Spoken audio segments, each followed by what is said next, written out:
हाफिज साहब, आप बताइएगा कि इन तमाम तर कानून साजी के बाद और आईनी तरमीम के बाद आप किस तरह से देख रहे हैं सुप्रीम कोर्ट का स्ट्रक्चर और कितना वक्त दरकार होगा इस स्ट्रक्चर को डाइजेस्ट करने में और इसको प्रोसीड करने में? ये इमीडिएटली जजेस की स्ट्रेंथ को बढ़ाना चाहिए। अब पाकिस्तान की सुप्रीम कोर्ट अगर आप देखें तो 97 के अंदर इसके जजेस की तादाद जो थी वो बढ़ाई गई थी, 17 की गई थी और उस वक्त मुल्क की आबादी 131 मिलियन थी। आज उसकी आबादी जो है पाकिस्तान की तकरीबन 25 करोड़ पे पहुंच गई है और जजेस की तादाद अभी भी 17 है। और दुनिया भर के अंदर जब भी आप किसी सुप्रीम कोर्ट को कंपेयर करते हैं तो तकरीबन 8 से 10 मिलियन लोगों के लिए एक आपको सुप्रीम कोर्ट का जज चाहिए। श्रीलंका की आबादी जो है वो तकरीबन 21 मिलियन है और उनके 17 सुप्रीम कोर्ट के जजेस हैं।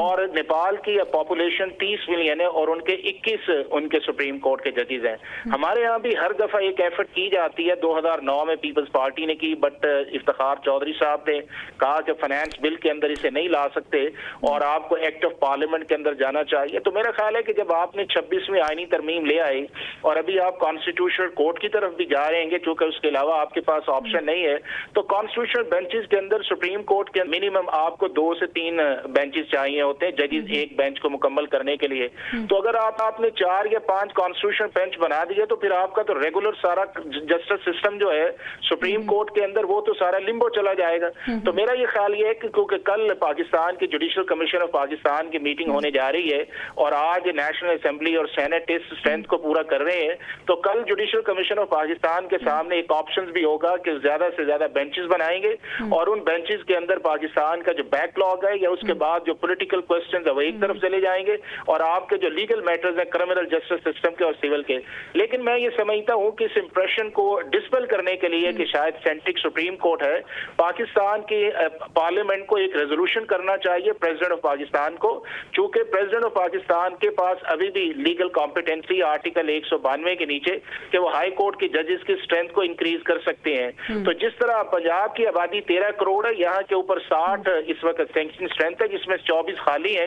इसको 100 के करीब बढ़ाना चाहिए। इसी तरह सिंध के अंदर जो है वो 60 से 80 जजेस लगने चाहिए। इसी तरह पेशावर के अंदर जो है वो 35 से 40 जजेस की स्ट्रेंथ होनी चाहिए। बलूचिस्तान के अंदर 25 से 30 और इस्लामाबाद के अंदर 15 से 20 जजेस जो है उनकी स्ट्रेंथ होनी चाहिए। तो तभी जाके आपका जो आपकी टॉप जुडिशरी है उसके अंदर चीजें जो है वो रोल डाउन शुरू होंगी या मूव ऑन आएंगी। तो मैं ये समझता हूँ कि सिर्फ इसके ऊपर एतराज करना कि टाइमिंग के ऊपर इंफ्रास्ट्रक्चर में जो रिफॉर्म्स हैं आपको लगता है कि बहुत जरूरी थी और इसका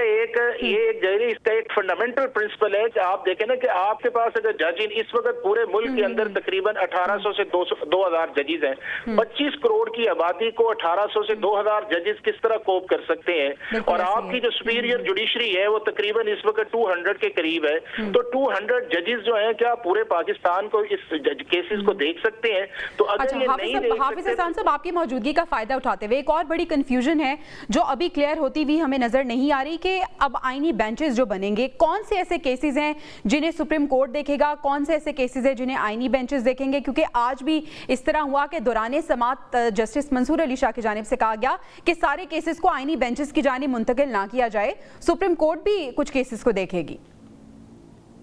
है कि जनरली तो ये है कि पाकिस्तान की सुप्रीम कोर्ट के अंदर जो भी केस जाता है वो क्वेश्चन ऑफ लॉ या इंटरप्रिटेशन ऑफ लॉ होता है और जब आप कोई सवाल करते हैं वहां पे क्वेश्चन ऑफ लॉ का तो डेफिनेटली उसका कॉन्स्टिट्यूशनल रिप्लाई ही आना चाहिए पाकिस्तान की सुप्रीम कोर्ट से। लेकिन अगर जनरली डिफाइन किया जाए तो मेरा ख्याल है कि 4 तरह की जुरिस्डिक्शन जो है उनको डिफाइन किया जाएगा। एक वो है कि जो आर्टिकल 184(3) के नीचे पाकिस्तान की सुप्रीम कोर्ट के अंदर डायरेक्ट केसेस फाइल होंगे, क्योंकि आर्टिकल 184(3) की पाकिस्तान का जो रेगुलर सुप्रीम कोर्ट है उसको पार नहीं दी गई। दूसरा उसके बाद ये है कि पाकिस्तान की जो कॉन्स्टिट्यूशनल कोर्ट है जो आर्टिकल 199 के नीचे केसेस फाइल होंगे, जो पाकिस्तान की मुख्तलिफ हाई कोर्ट से 5 उनकी जो अपील जाएगी आर्टिकल 185 के नीचे उसको पाकिस्तान का कॉन्स्टिट्यूशनल बेंचेस देखेंगे, वो पाकिस्तान का रेगुलर सुप्रीम कोर्ट नहीं देखेगा। तीसरा उसके अंदर ये है कि जो प्रेसिडेंट की एडवाइजरी जुरिस्डिक्शन है, जिस तरह आपने देखा होगा कि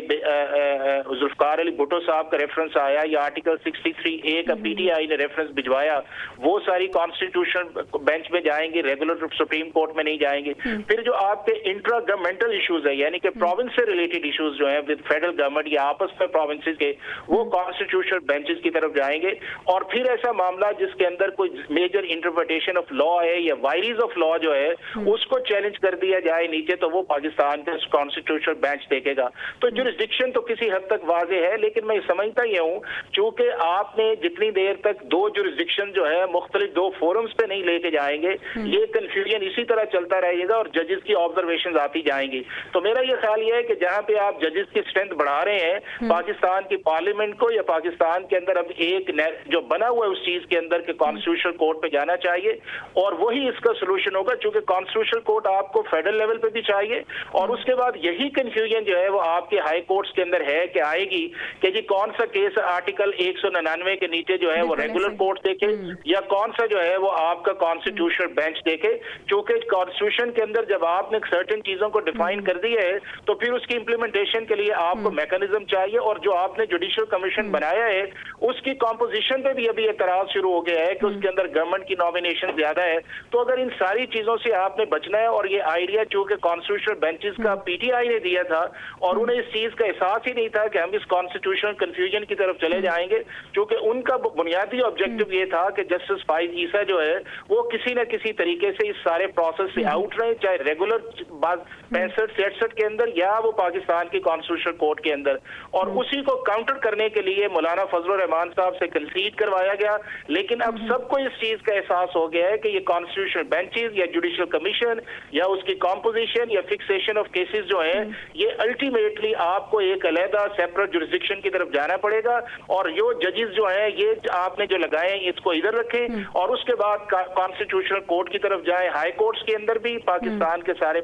5 ہائی کورٹس میں بھی, اور تب جا کے پھر یہ ہے کہ آپ انڈیپینڈنٹلی ان سارے معاملات کو دیکھیں گے اور ایک آپ کا اسموتھ اور ایک فنکشنل ٹرانزیشن بھی آئے گا اور ایفیکٹولی پاکستان کے عام آدمی کو ایکسیس ٹو جسٹس جو ہے اس کے اندر آسانی ہوگی. ٹھیک ہے عادل صاحب, آپ کو بھی ایسا لگتا ہے کہ جو آؤٹ ڈیٹڈ لیجسلیشنز ہیں اس میں تبدیلی اور جوڈیشل انفراسٹرکچر میں ریفارمز بہت زیادہ ضروری ہے, اور اب جو کیا جا رہا ہے یہ وقت کی بہت بڑی ضرورت تھی, اور اپوزیشن کی جانب سے جو احتجاج کیا جا رہا ہے جو وہ اپوز کر رہے ہیں اس کا کوئی فائدہ نہیں ہے؟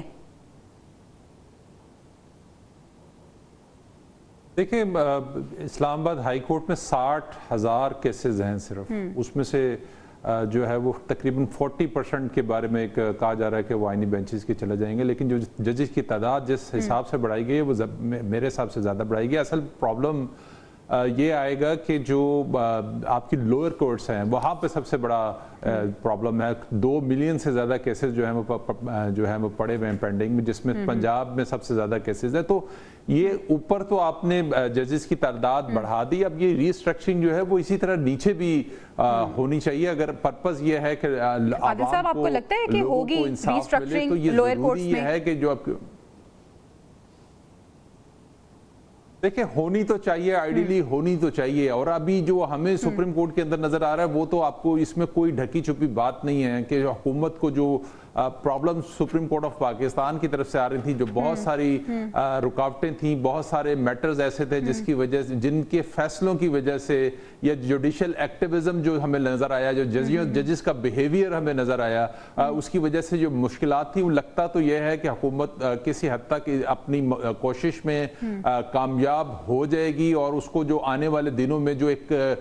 کنٹینیوٹی کا جو ایک تصور اس وقت اسلام آباد میں موجود ہے کہ حکومت کو فیصلے کرنے میں آسانی آئے اور عدالتوں کی طرف سے رکاوٹیں نہ آئیں, تو اس میں مجھے لگتا ہے کہ حکومت کافی حد تک کامیاب ہو جائے گی. اب معاملہ تو صرف حکومت کی حد تک رہ گیا, اصل مسئلہ تو عوام کے, اگر انصاف کی بات کریں تو انصاف کے جو تقاضے ہیں وہ لوئر کورٹ سے اگر آپ شروع کریں تو وہ ہوتے ہوئے اس طرح سے عوام کو انصاف ملتا ہوا اس طرح سے نظر نہیں آ رہا. تو آپ دیکھتے ہیں کہ